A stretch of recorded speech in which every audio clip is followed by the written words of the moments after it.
Paul, right?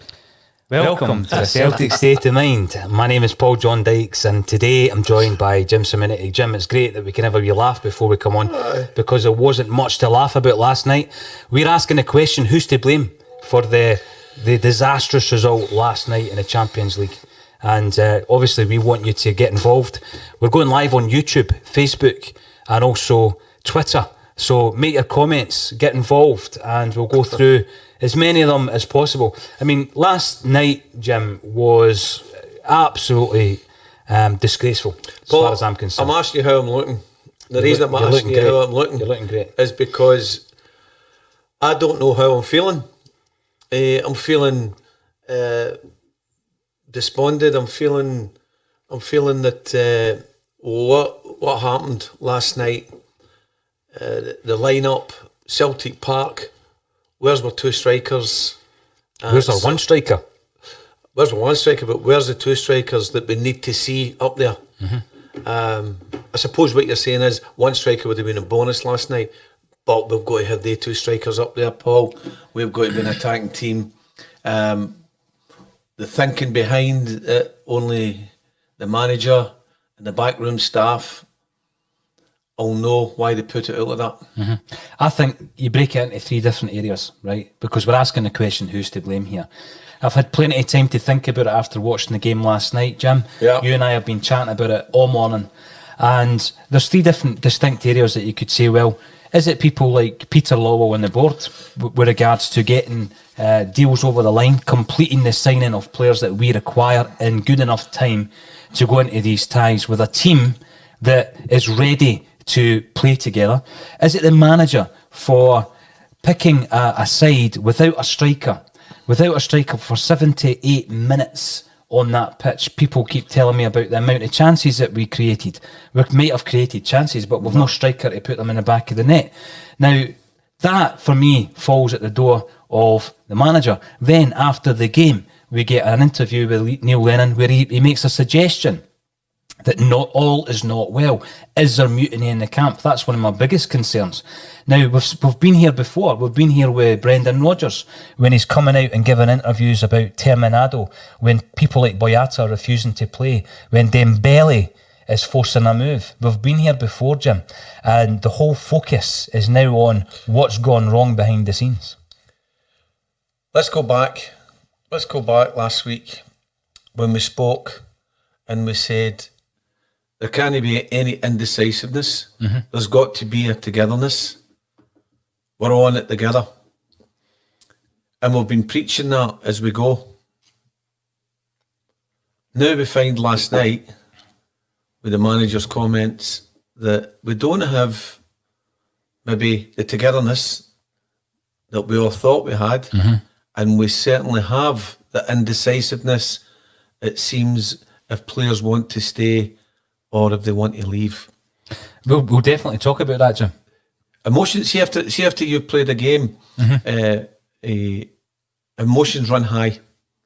Emotions run high, and you start to say things because you're still in the game. You're still in that part of the game. But I'm very surprised at the discontent. And if there is a divide in the dressing room, that saddens me. That's the biggest concern for me. We've got players in that dressing room who, in a time where people are losing jobs and losing lives, we've got guys who are throwing the toys at the pram in the dressing room. So that, it doesn't just sadden me, it actually disgusts me, Jim. We're coming up against a side last night, Ferencváros. We done a wee bit of homework on them, and I'm sure Celtic did as well. Yep. They were well organised and they were well disciplined. They were nothing special. Now, what happened there is Rebrov, the manager, well known for being Shevchenko's strike partner way back in the early days, he exposed Celtic's defensive weaknesses at the back. Now, at the time, I saw the opening goal, I thought, that's a cracker. You can't stop that. When you start analysing it, who closed the boy down? At one point, Scott Brown continues to the left to create the space that allows the boy to take that shot. I'm not blaming Barkas for the first goal. Second goal, El Hamed. Simple ball over the top. At one point, El Hamid has control of that situation. He's got his foot on the ball. He plays it right back into the path of the Ferencvaros striker, who still should never score from that angle with the goalkeeper at his near post. Absolutely. It's basic defending. The second one, the second goal when it's come over the top, right on 1-on-1. The big guy's he's got to take him long before he hits that box. Mm-hmm. Long before he hits that box, he's got to take him, because at that part in the game, dare I say it, it's one each. We can still hang on to get into extra time. He's got to clear it. Rather than that, as you've rightfully said, he lets him run into the box. He lets him get the stride in front of him. He lets him get on the ball to hit it. And the goalkeeper, Barkas, as well, his positional sense there as well wasn't the best. But he's got to hit him further out in the park. He cannot let him get that stride in front of him. Even if he's got to take a yellow card there, he's got to take it. I was going to ask you, do you think that was playing on El Hamid's mind? We're always praising El Hamid. He was already booked. He was booked in the first half. Is that playing on his mind at that stage, Jim? It could well be, but it doesn't matter. Doesn't matter. If you think he's going to be getting away for you at that part of the last third of that park, and he's going to be, you've got to do something about it. Mm-hmm. You can't leave it to chance that the goalkeeper's going to pull you and save you there. No, you've got to take care of it. Yellow card or no yellow card. Yeah. Or if it means a red, you're taking it. So there's a responsibility from the players who created all these chances. They scored one goal. You know, looking at the goal that was chopped off from El Yunusi, I'm not going to labour the fact. I think he was onside. He was onside, Jim. But it was beyond that for me, because before that, when the lineup was actually announced, and you're looking at the fact that Neil Lennon has got £8 million worth of strikers sitting on the bench. Aye. We've got Lee Griffiths, don't know where he is, right? In the game against Dundee United, we had 10 corners. In the game last night, 7 corners. 17 corners flighted in by Ryan Christie. And what came from those corners? 17 corners. You can have 100 corners, Paul. Nothing came from it. Nothing comes from nothing comes from. There's a. But Lee Griffiths is the best corner kick taker at Celtic Park. Aye. Nobody knows where he is. Now, people might say to me, that's private, this and that, he's got a calf strain, Edouard's got a thigh strain, right? It's you as a manager, your responsibility to make sure your best players are on that pitch. Yeah. So Lee Griffiths has been, no one's seen him for 3 or 4 weeks, right? No one's seen him. We don't know what's happening with Lee Griffiths. That boy can score you goals, that boy can take a corner. You've got Klamala there, he's not ready for the game. He's been at Celtic for 18 months. A year and a half. If he's not ready now, he never will be ready, right? And you've got Ajeti, fair enough, he's maybe struggling for match sharpness. You've got to start with at least one striker, Jim. Right. So, back to the first goal. Yeah, he's got to be closed in at there. Mm-hmm. He's definitely got to be closed in. There's Greg Taylor. He's on the wrong side of him for a left back. Aye. He's on the wrong side of him. He's on the player's left-hand side. Aye. And he's nowhere near him. No, and he tries to come across. So, we've lost that. That's an error. That's an error with no closing down. But people do score goals for those positions. The manager has come out and he said that he's taking full responsibility, which he has to do because he's picked the team. Mm-hmm. I think when everybody's seen the team last night and the formation of that team, they all became disheartened. Even before the ball was kicked, the talk was, what's happening here? Mm-hmm. Where is it? So when I seen it, I went, wow, that's interesting. There's just something not right. History repeating itself, Jim. Absolutely. I mean, I'm not a master tactician. I'm probably not one of the best tacticians. But when I look at that, I say, as a coach, there's something not right there. Mm-hmm. There's something not right. So you look at it, we had the chances in the game. The final third, we should have finished. We had opportunities to finish. We've never done it. Against a lesser, and no disrespect to the team, but against a lesser opposition, we failed to be able to put the ball in the back of the net on various occasions. Mm-hmm. We should have been strolling that comfortably. See, when we started the game, unfortunately, like many people, our season ticket didn't work until the last minute, so we didn't go live till about 10 seconds before kick-off. Ferencvaros looked like the home side. Celtic went out there and looked as though we were being pinned back. Their goalkeeper was collecting the ball 40 yards out with his feet and spraying it about the park. And straight away you think to yourself, we've not come out the traps positively enough here. No. We go a goal down, and I'm not surprised now. I think when Christie scores the equaliser, Jim, that's your get out of jail card, right? It's not working, change it. You can't continue until the 78th minute without a striker. Now, I said, history repeating itself. We seen the same last year against Cluj, where we had ball and golly. He's maybe not the flavour of the month, but back then he's a left back, and he's on the bench against Cluj, and we played McGregor at left back. Something we should have known wouldn't have worked, because we tried it previously against Rangers and it didn't work at Ibrox. We've got Julien on the bench, £7 million. So in total, £10 million sitting on the bench last year. We go out to Cluj, a team that we later proved we were far superior than when we met them in the Europa League. Over there it was a dead rubber. When we had to beat them at home, we beat them comfortably at home. The same thing happened last night.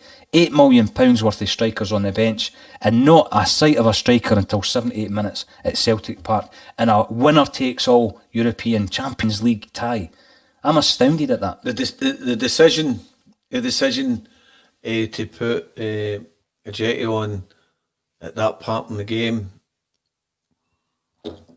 I would have had him on a lot earlier for him to get into the game. I didn't give him much time. But again, if you're buying a £5 million player and you're up against that there, he should be on. He should be on maybe even for the start. He should be on for the start. Listen, if he's let him tire. Let him tire. You've got another striker on the bench. Aye. You know? So what the manager's thinking was last night is really hard at this particular time to comprehend, but there must be other things in here. I'm going to say it again, there must be other things in here. Now, I've already said history repeating itself, because I believe Lennon made the same mistake last year in Europe as he did last night. Now, on another point, you're saying there about the disharmony within the squad. History is repeating itself again. We've seen this before, with Rodgers coming out and making thinly veiled comments that all was not well. Yeah. Lennon comes out last night and he suggests that there's certain people at the club who don't want to be there. Yeah. Now, we've already seen the public criticism of Bolingoli, rightly so, for what he did, and Lee Griffiths earlier on this season. This is the third time.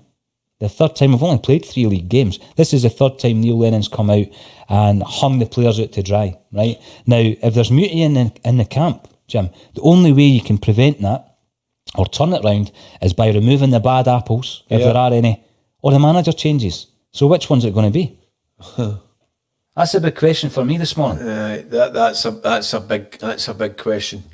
If you've got 2 or 3 players that want to leave, it's going to spread through the change room. Well, as a coach, if you've got one bad apple, and then you get 2 bad apples, they've got to go. 2 bad apples have got to go. If you've got 3, you've got a massive problem. You get 2, you've got a problem. If you get 3, you've got a massive problem. Now, again, I said this yesterday because we were being critical, Jim, and I'll say it again today. We're not here to play lip service to Celtic Football Club. We're Celtic fans. Yeah. We invest in the club, time, money, like everybody else who's on this stream at the moment. Yeah. So if we need to criticise Celtic, we'll criticise them. That doesn't mean to say we're being negative. Last night's unacceptable. Constructive. It's unacceptable last night. A constructive criticism. And this goes back to the initial opening gambit. Who's to blame, right? Lennon's got to take the blame for last night. The players, if there's mutiny in the camp, they're going to have to take the blame for that occurring, because if 2 or 3 of them are unhappy and want to leave, I don't care who it is, get rid of them. Because you cannot operate a successful football club with 2 or 3 people unhappy in that dressing room. And even if it's Edouard, apparently he had a groin strain last night. If he's the man, him, Encham, I'm speculating. I have no inside track on this. These players, you need to remove them. Rodgers seen it when he came in, and there was the senior pros issue that had existed under Ronnie Dyler. The only guy that actually survived the cull was Scott Brown. The rest of them on their bike. It's the only way to deal with it. But it happens every... Even you go back to previous managers at Celtic, it's happened with them and they've sorted it out. if there's discontent in the squad, then Neil Lennon has got to address it. He's got to see if he can fix it as of now, and if he can't, then the decision has got to be taken. What happens with these players who have discontent and don't want to play? Now, there's a saying that the players play for the manager. That's a true saying as well. But these players that play for Celtic play for the fans. They don't just necessarily play for the manager. They play for their wages as well.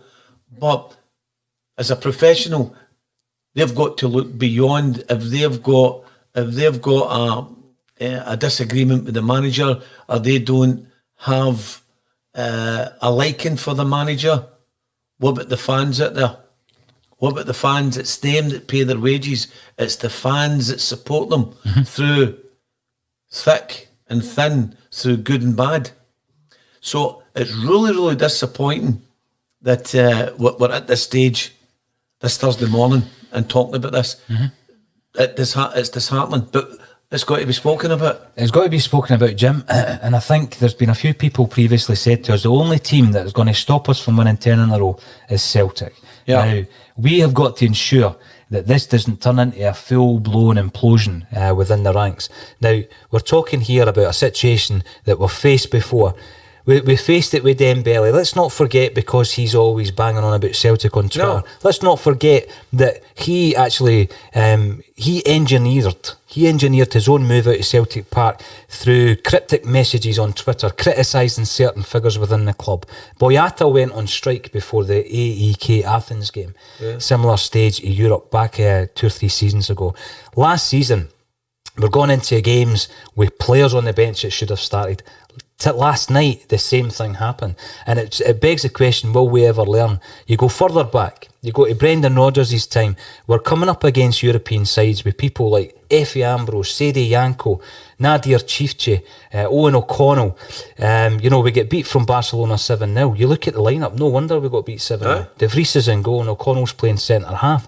PSG, Anthony Ralston. Can we not get the deals done early doors so that we actually go in, rather than trying to scrape through against these so-called minnows? Well, last night the minnows beat us. Right, so we've messed up 4 of the last 6 qualifications. Yeah? Yeah. Right? So we look at that and we say, how do we get it right? How do we get it right for past experiences? We're bringing in players that you're buying and saying that he'll do a job for me. But what happens when they get in? Do they then go, I'm not happy here. I don't want to play that way. I'm not happy at the style of play. What happens, Paul? Is it a case that we are doing something wrong at the club? The chief executive, he's still there. These qualifications, the single most important financial impact on our business squad and value is qualifying for the Champions League. Yes. And we're failing to do that. So it's not just one individual. It's a collective of people. It's a collection of people, and collectively, it's done to every one of them last night that went wrong. It is, but for me, the gaping issue last night is the fact that we've lined up at home, and we've lined up with a formation that quite clearly was not right. But we're playing one guy up front, and he's not a striker. It's not right. We've got £8 million worth of strikers sitting on the bench. We've got Lee Griffiths that nobody knows where he is or what stage he's at or if he'll ever play for the club again. Yeah. He's the only guy at Celtic Park that can take a corner. Paul, I'm agreeing with you that the lineup I'm bewildered with. Totally bewildered. Klamala, 18 months down the line, he's not ready to play a game. Well, he either isn't good enough or is never going to be fit enough after 18 months, so you move him on. £3 million, another £3 million down the Swanee. Sorrow, somebody's mentioning Sorrow in the comments. Is he really ready for first team football? I doubt it. or he'd be playing. He'd be playing, Jim. We've just signed Turnbull, but I can't even, bring myself to be happy at that as much as I like the boy, because I don't think that's where the trouble lies. We created chances last night and we couldn't score them. The defensive issues were exposed massively last night. Completely. 2 chances, 2 goals. Yeah. And in Europe, Errors. you don't come back from that. Errors. They goals were errors. Neil Lennon's talking about attitude and mentality. The attitude and mentality of his players isn't right. Yeah. Well, if these guys can't motivate themselves to represent Celtic in this season of all seasons, then you're right.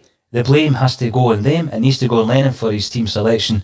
It needs to go on the higher echelons of the club for failing to get the right players in. And it goes to the manager putting his trust in these players to put them on the park and to play the way that he thinks he wants them to play.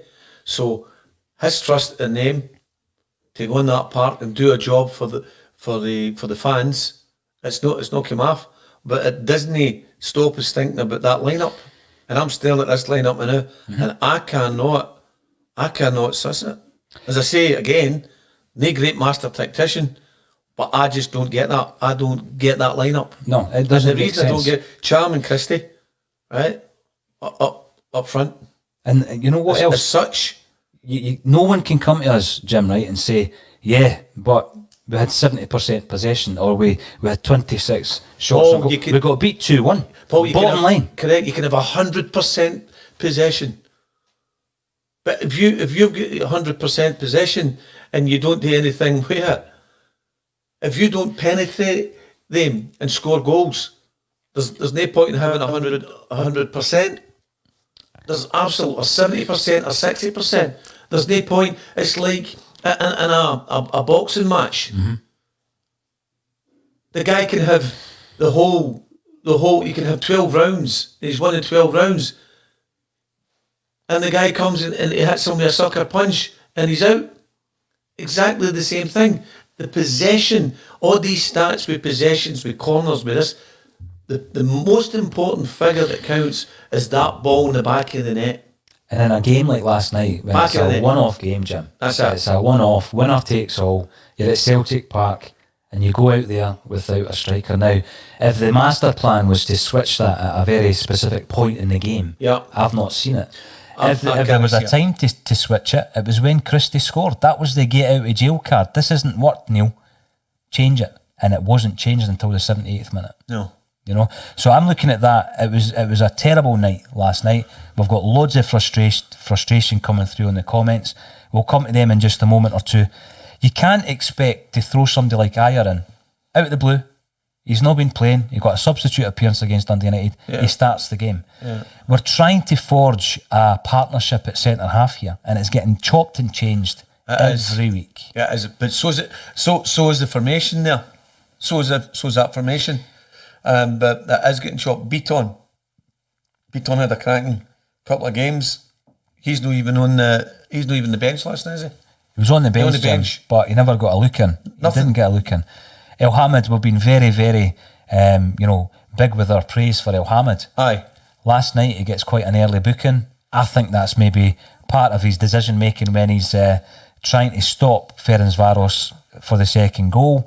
But he was in control of that situation. Look at it back. There's a moment where the ball's at his right foot and he plays it right in front of the boy. Aye. It's just poor individual errors. Poor individual decision making. The decision making run about the park individually wasn't the best last night.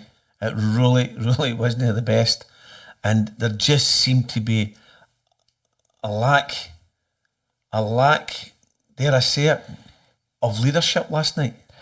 That was mentioned last night, and I'm astonished at that because I don't disagree with you. But you look at the guys who you see as leaders within that team. We've lost the goalkeeper Foster, who was a leader. Chris Ayer, Julien, El Hamid, McGregor, Brown, they're all leaders. So in a situation like that, Jim, they're the guys that need to stand up. Aye. They need to stand up. If things are not going your way, that was a must-win game last night. Make no bones about it. You've given some of the figures there, the lost revenue. In this year of all years, I'm not talking about 10 in a row, I'm talking about COVID. We need to progress in Europe, and we've not done it. And that's 2 seasons on the bounce. Now, last season, we enjoy the Lazio wins. I was with you at Celtic Park to see us beating Lazio 2-1. Yep. I think Colin might have gone to the away game. And these two victories can't, for me, whitewash the fact that we were bounced out of Europe by an inferior side in Cluj earlier on, right? The same things happened here. Will Ferencvaros progress, Jim? Will they progress? Do you think they'll be in the group stages?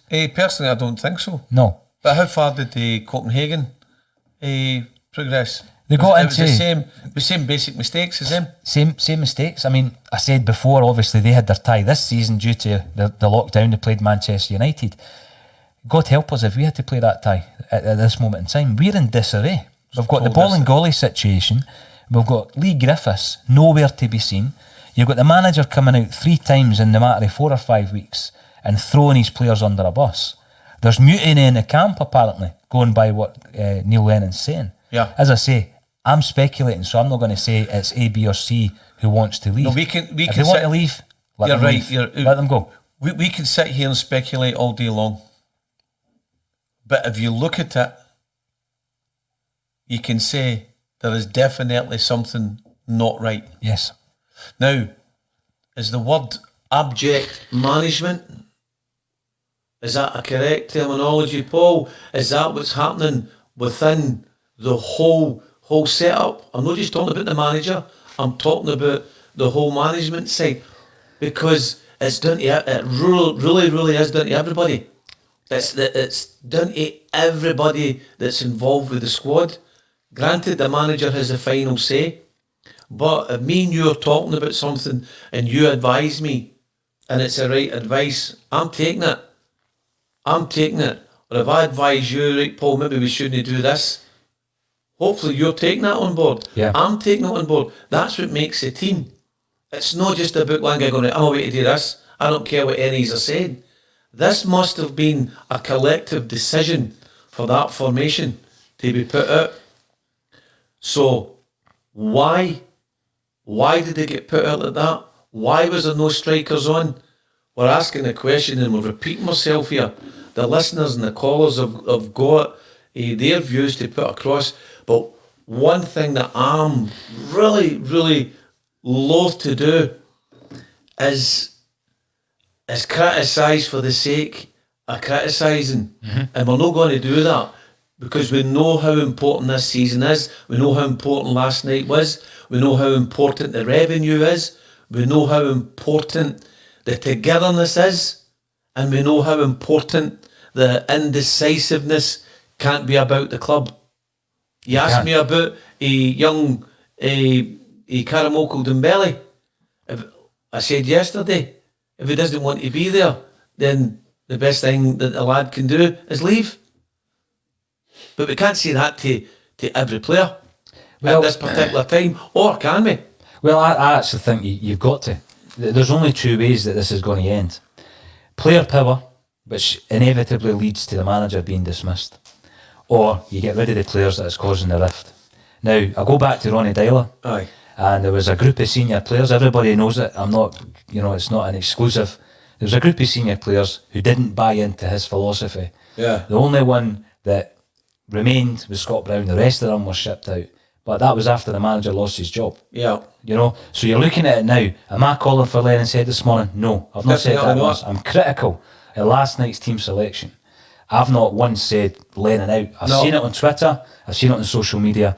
What I'm saying is there's something wrong, Jim, you're right. There's something wrong when you can't get your signings year on year over the line, so that we go into the most important fixtures of the season in terms of the money you're mentioning with a settled side. I've never got a settled side. No, correct, but that getting players over the line isn't necessarily down to the manager. No, it's That's not. about our whole team. That's right, it's not the manager. That's our whole team. And if we've got something wrong, how do we fix it? How do we fix in defeat? In defeat, we've got to take that to become part of learning how to win. But last night is not done to one individual. It's done to everybody that played a part in that game last night. Everybody that played a part in the game. Yeah, you're right. And everybody at the club, if I break it down to the people that make the signings, you're looking at the board, you're looking at Peter Lowell. If you're then looking at the guy who picks the team, then, the blame needs to lie on Neil Lennon last night. And he said it, he's taken the dairy for that. But he's also, he's also mentioned the players. Yes, he has, yeah. He's mentioned the players, and this is the third time this season. He singled out Bolingoli. Who could blame him? He singled out Griffiths. We've never seen Griffiths since. And then last night, we don't know who he's talking about. I'm concerned Edouard wasn't in the side. He wasn't even on the bench. Is he one of the players who wants to leave? Even if Edouard wants to leave, you got to sell him, because Edouard would be very influential amongst the French contingent within Celtic Football Club, and if one player becomes happy, that can spread to 2 or 3 players. Yeah. So if one of the guys is unhappy and he wants to leave, and you've got a sufficient bid on the table, you let him leave, you rebuild. Yep. Because if you don't, this is going to continue throughout the season, Jim. Yep. It's not going to get any better. Yep. That disharmony in the changing room. It's got to stop. That could make or break your success. Again, Paul, I'm going to say it again. At the start of the season, we said no disharmony, nothing to take our eye off anything that we want to achieve this year. Is to progress into the Champions League and to progress in the league. Tony Cassidy, thank you for getting involved. Tony, you're commenting via Twitter. No point signing players 1 week before the qualifiers. No, he's right, guys. Absolutely spot on. You've got to, the players you sign in January should be the guys that you're bedding into the team, so that when it comes round to the qualifiers, you've got a side that you know who the partnership is at the back.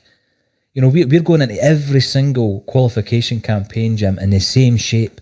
We end up, as I say, playing players like Sede Janko, and Ralston at right back against players like Neymar. It's no wonder you get beat 7-1, 5-0. That's what's going to happen. So it's this gamble to constantly try and scrape through against the minnows. But what happens if you come up against an ultra well-drilled side like Ferencváros? Nothing special last night, but they were well organised. And when it came to the chances, they were decisive. They were decisive with the 2 chances, and they scored goals. And actually, they deserved to go through. Do you think we underestimated the motivation of that team last night? By that I mean they've came to the famous Celtic Park. They've seen it, and they've taken the opportunity, and they've been motivated higher than the Celtic players, because that's what it looked like to me last night. That they were very highly motivated. They wanted to win so bad. We didn't look as if we were really working in harmony. Well, the harmony, that's a big thing, because what the language used by Neil Lennon, attitude or mentality, that's what he said after the game.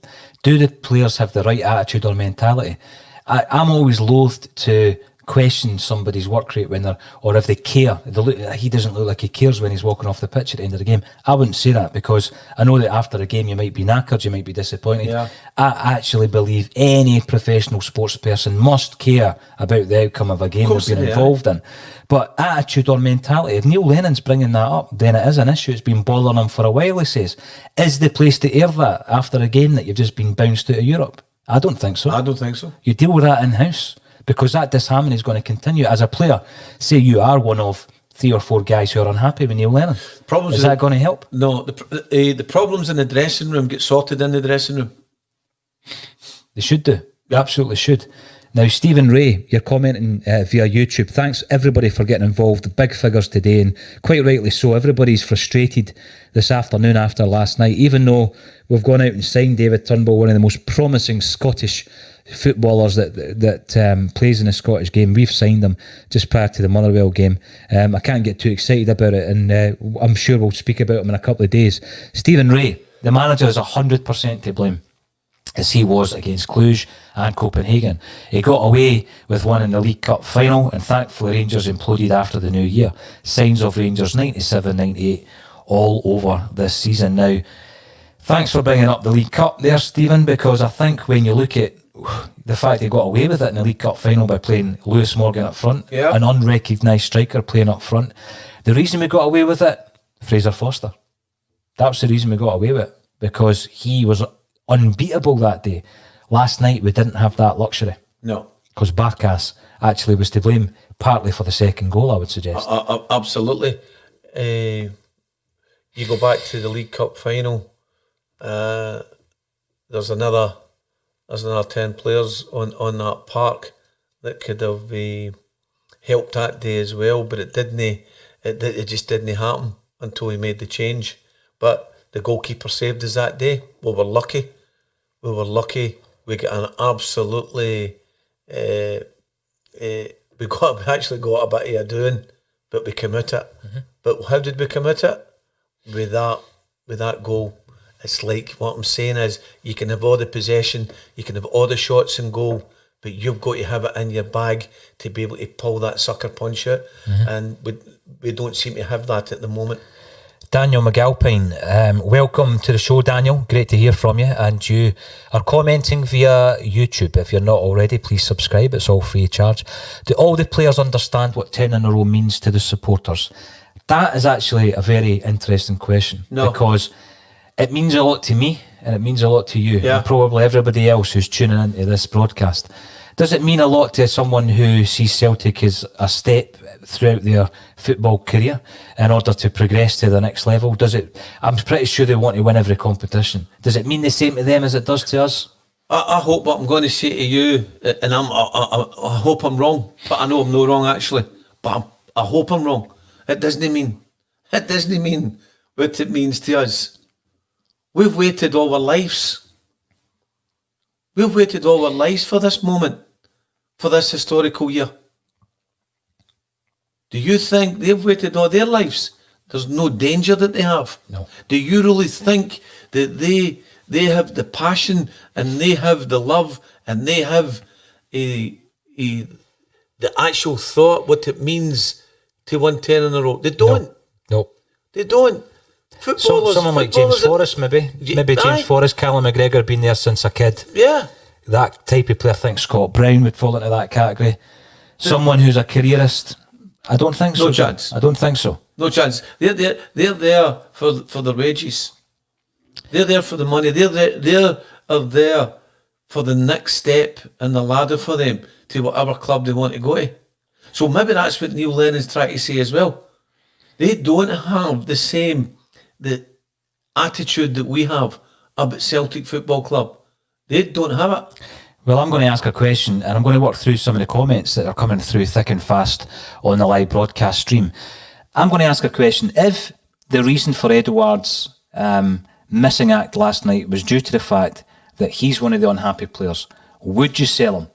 That's the question. And we've already seen some of the figures, 35 million, 40 million.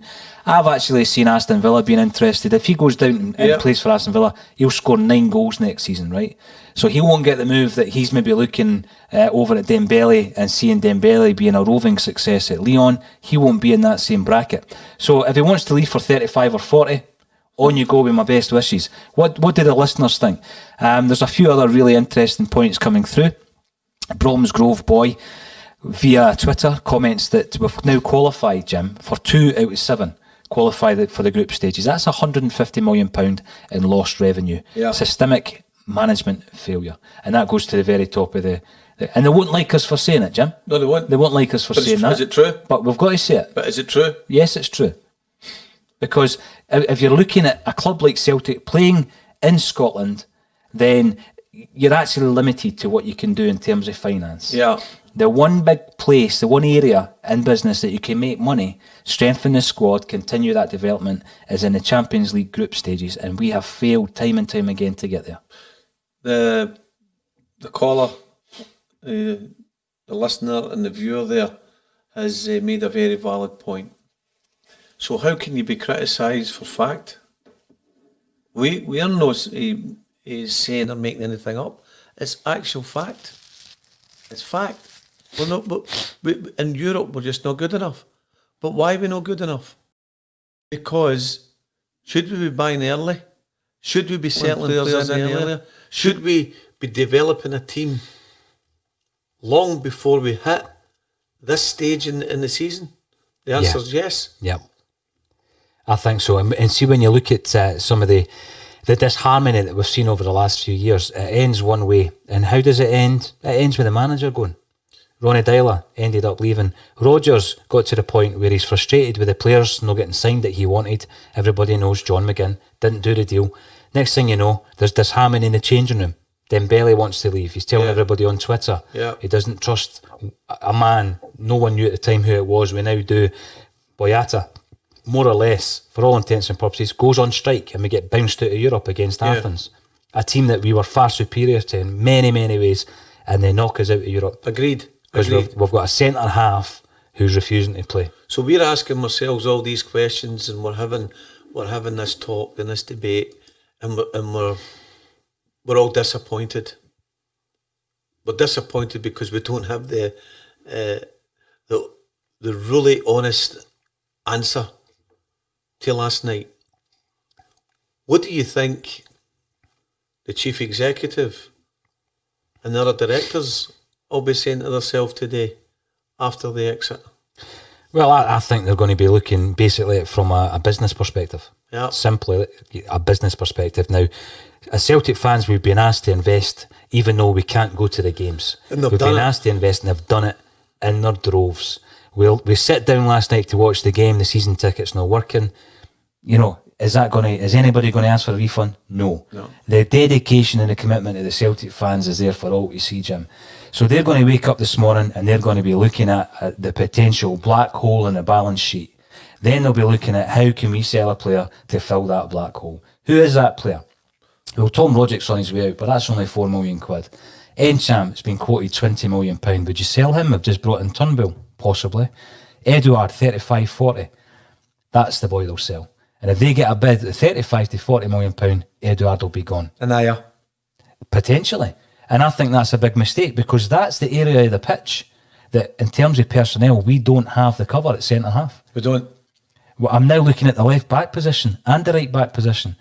We need cover right across the back. I thought we were very fair to Taylor yesterday when we says that we could have made a mistake and he's not fully fit. But on last night's display, it still wasn't happening, was it? Big Lawrence is coming in, Lawrence Conley. Great to hear from you. You're commenting via Facebook, Lawrence, and he reckons it is time to move Ayer and Rogic on. I'm only going by the speculation in relation to transfer fees. Rogic has been quoted at £4 million, and apparently AC Milan were interested in Ayer for £27 million. You sell Ayer, what's the option? Are you going to bring in Shane Duffy? I'm guessing that deal is somewhere down the line. Yeah. You bring in Duffy, more experience, much cheaper than £27 million. Will he do as good a job as Christopher Ayer?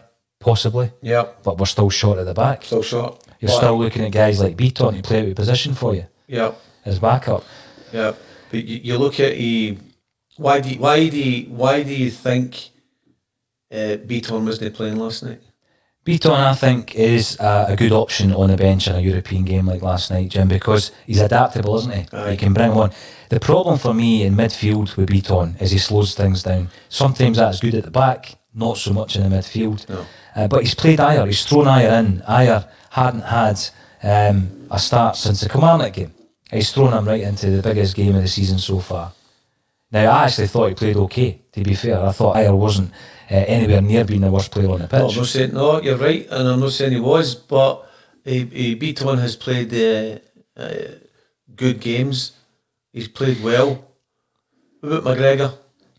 McGregor, again, I watched the game last night. I thought he was tireless in his work ethic, as he always is. He's the kind of guy that I often say could be man of the match every single week simply because you get used to how consistent he is. But he's in a situation there where he's doing a lot of running, I believe, for Scott Brown at the moment. Yep. I think he's doing a lot of running for Scott Brown. There was a few occasions where Bruni, as pointed out by Colin Watt, lost out on challenges you would expect him to be winning in the middle of the pitch. Yeah. He's in there as a ball winner, Scott Brown. We don't expect Scott Brown to take on 2 or 3 guys and play a defence split and pass. But what he's there for now is becoming less and less effective. He is, and he's doing a lot of work for him. Helping to cover for him. Christie, what about Christie? Ryan Christie, again, I think what's highlighted Christie's performances over the last 2 games has been the poor corner kick taking. I think if you take that out of his game, Christie largely has performed as Christie performs. Christie has a great game one week. He's largely anonymous the next, depending on where he is on the pitch. Let's not forget he was playing out of position. He scored a great goal. I think the deflection gave it a dip, which obviously beat the goalie. It was a smashing goal, Jim.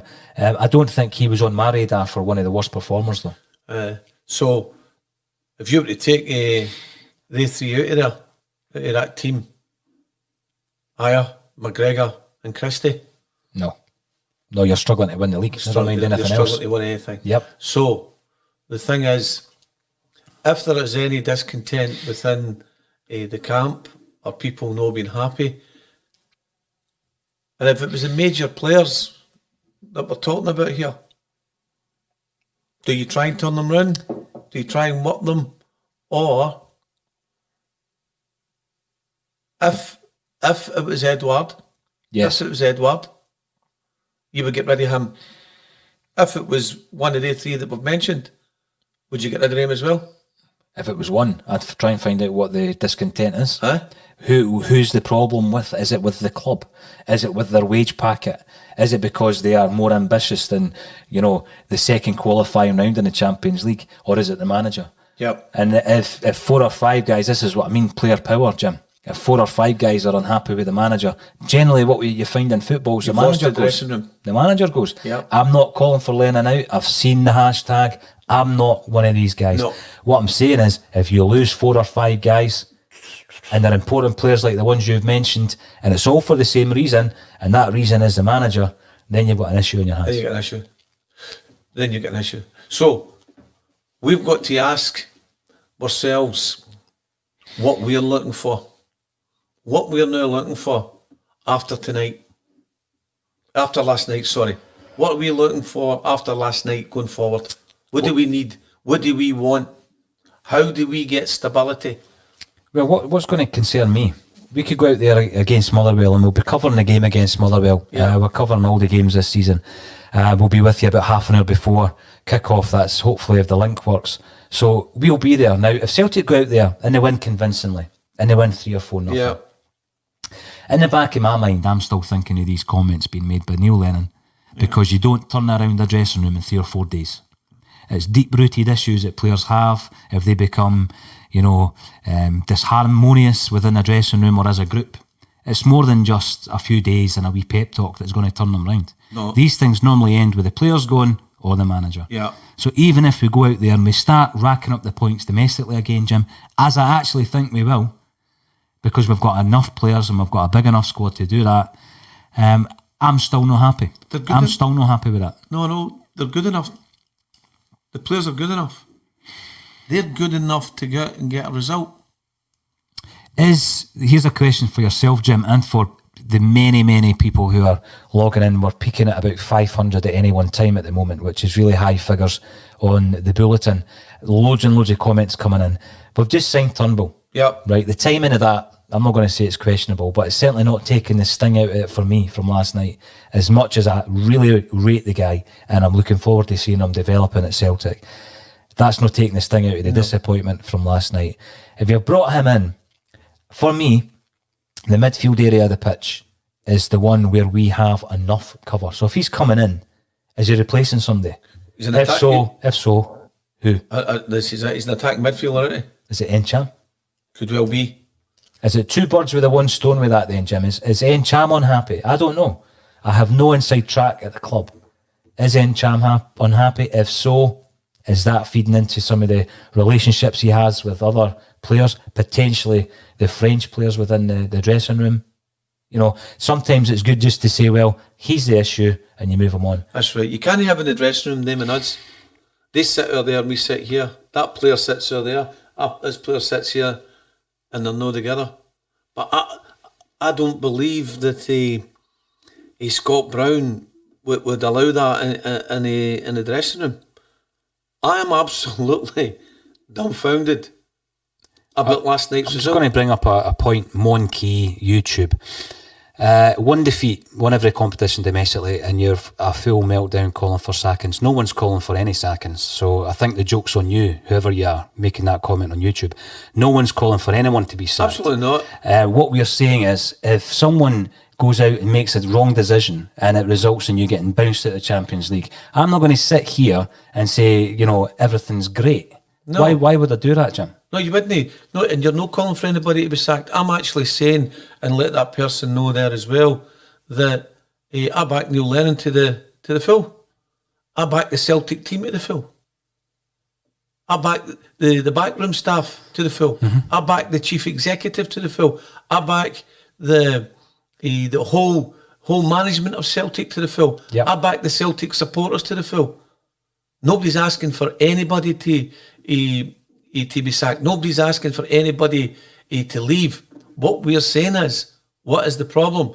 But if someone wants to leave and they don't want to be there, what can you do? There can't be any cause for disharmony. So well done for getting back to that person. Nobody wants anybody sacked. We're Celtic supporters. We're Celtic supporters, and we'll back Celtic to the hilt. Well, the thing with that as well, though, Jim, is we are Celtic supporters, but there's a great amount of the fan base who don't want you to criticise any facet of the club. So if you get bounced out to the Hungarian champions, as we did at home last night, having played 78 minutes without a striker, some people don't expect you to criticise these decisions. No, but what we said, it's constructive criticism. We have stated as well, Paul, this show is a show for the Celtic fans.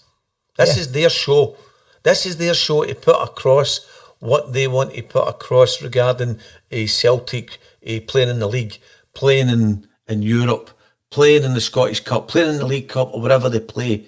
They can put their views across. They can put them across to say what they want to say. Some people might say, I don't like Julian, I don't like Ayer, I don't like this, That's not a problem. But nobody's going to be disrespectful or detrimental in comments to Celtic Football Club. I think what happens on social media, going back to the point that was made about sackings, it certainly hasn't come from you or I. No. People, when there's been a bad result, people vent immediately via social media. So, you know, back in the day, you didn't have that opportunity. You didn't have that opportunity. So I think a lot of people say things in the heat of the moment and they have a wee bit of time to think about it and they might refine their views by the following day. I'm sitting here a day after what's happened last night, and my view is Celtic have let the fans down last night again. I blame, for last night's defeat, Neil Lennon for his team selection, the fact that he didn't play a striker for 78 minutes. But there's other blame to be attributed. Aye. And the other blame is the fact that we're never prepared for these games. This isn't something new. We know how early these games come. We know how many of these qualifiers we need to play. It happens every single season, Jim. And every single season, we're playing with people like Effie Ambrose at the back, Sadie Janko, Owen O'Connell, and, you know, Anthony Ralston. These beat on at centre half. We've seen it time and time. Makeshift defences, playing without a striker. Now, that for me isn't good enough for a club the size of Celtic. If we have any ambition to get into the group stages of the Champions League, we really need to review how we recruit players. And once we get them in, I'm not expecting them to come in the pre-season. They should be coming in the January.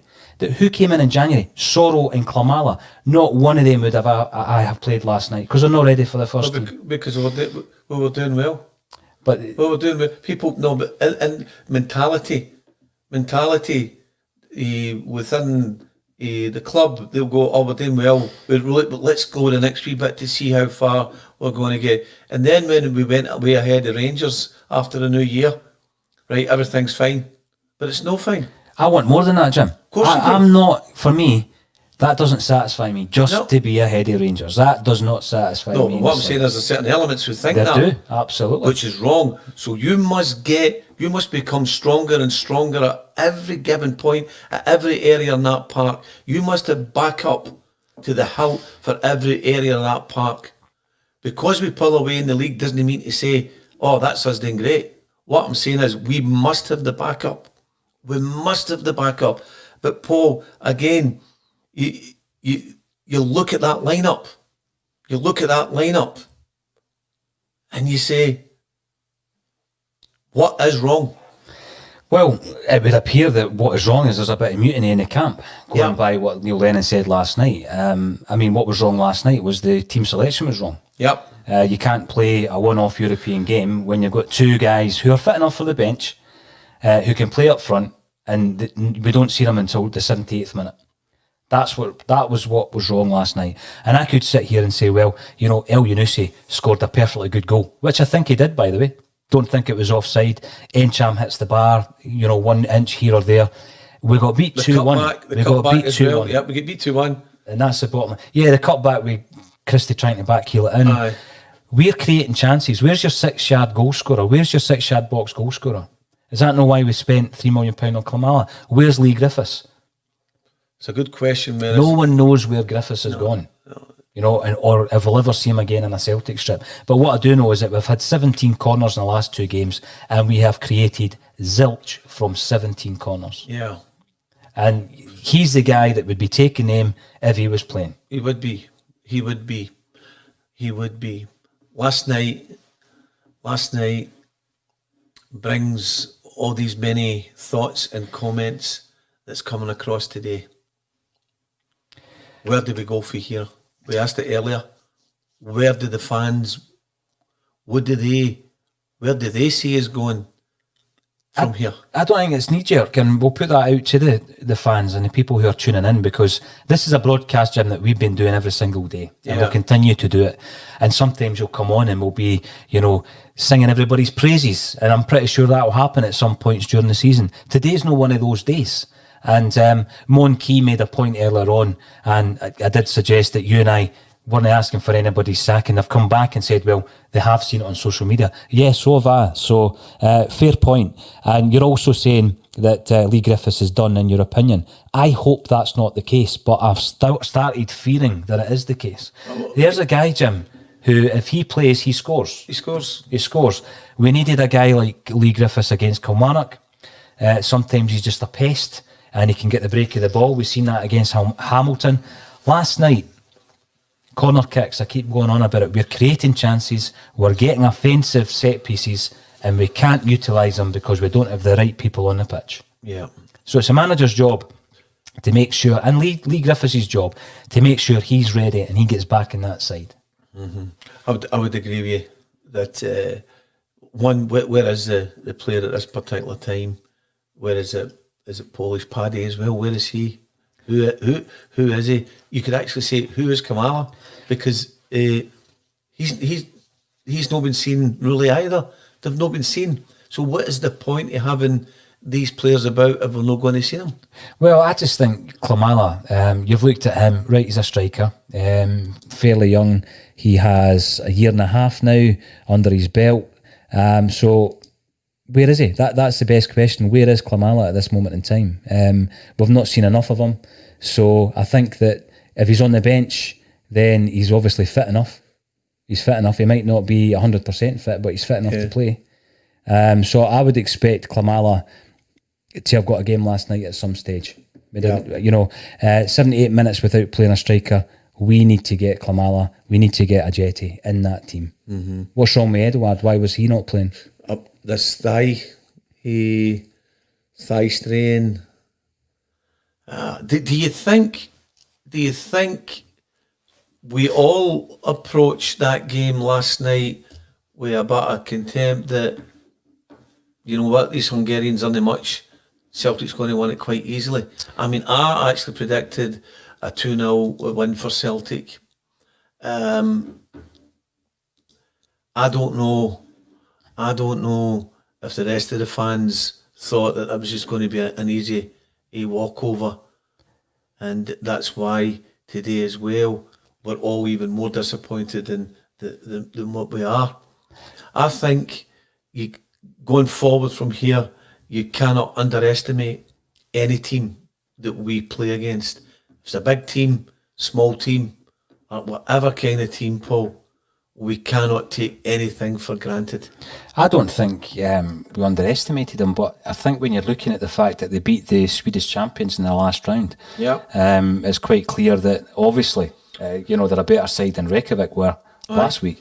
And for me, we did a wee bit of homework. We got our Hungarian football correspondent to give us a lowdown on Ferencváros, and we didn't underestimate them. But when I seen them coming out the traps, they did look like the home side. That was the biggest and the first disappointment for me. They took control of the game to the point where the goalkeeper was confident enough to come out 40 yards, get the ball at his feet and start spraying it about. Well, like a sweeper. It's at Celtic Park. It's at Celtic Park, and they're one-off, winner-takes-all European tie. I know. So what we need to look at various issues. Who's to blame? I think we've gone through all the possibilities and all the options. There's a shared responsibility, but if you look at last night, we had enough players to, even without Edouard, we had enough players to put on that park and win that game. Yes. And the person picking those players did not pick the right team, because he played without a striker.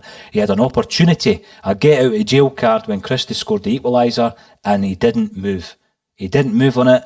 We bring on a striker after 78 minutes. Oh, so there's mutiny in the camp, we learn after the game. Your job to sort it. You're the manager, you need to sort that out. Because if you don't, then you've got to look at what happens to the manager. And generally it means that the manager moves on, Jim. So this is a massive issue. I think we'll go out against Motherwell and we'll win convincingly, but it does not paper over the cracks for me. No, you can't paper over the cracks. We've got to find out how we sort any problems that's sitting there, and it's got to be done now. It's got to be done now, Paul. And we can't paper over. We've got to get in now. We've got to get in who we've got to get in. We must look at the players who may want to leave or who want to leave. If they want to leave, then again, we're repeating ourselves. There's no point in them being there. But we need stability. We need stability. Stability is the word, Jim. That's my biggest concern. Other issue and questions being raised by Monkey. Do you think Edouard will want to go now that we've been eliminated? Yes, I do. Yes, I do. I think when you looked at us being eliminated last season, he looked completely despondent coming off the park against Cluj last year.